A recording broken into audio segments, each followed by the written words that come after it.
My name is Edgars Mažis. I'm pastor in Agenskans Church and also teacher in Baltic Pastoral Institute. And I am impressed about changes in thinking of church members and pastors regarding church planting. I think even myself, I was quite pessimistic in the beginning when I was thinking that this will not work so easily. But now we could see first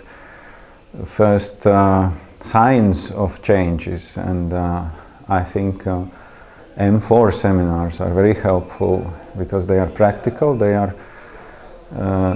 are people who are speaking from their life experience. It's not just plain theory.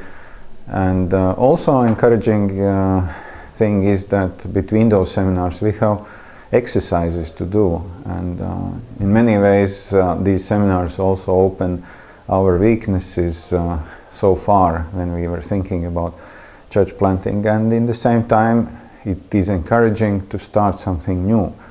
And I really hope that my church will be part of this new movement as well.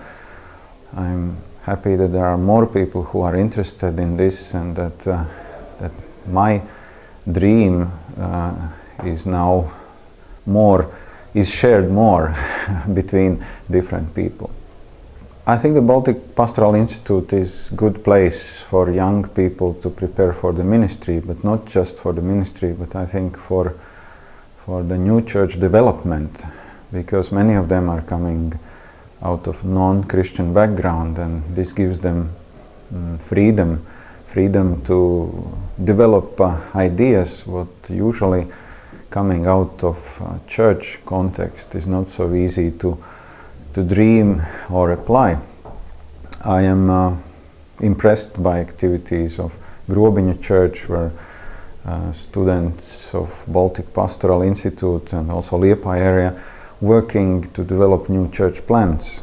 And also in Ropaži, a student of Baltic Pastoral Institute is developing a new group that might become church. And I think this is time when we really need to rethink what church really means. And maybe there will be parallel streams. Of course, the existing churches will continue, but there will be new churches, new movements that maybe we will not call them church, but in the same time they will function as churches in the New Testament sense.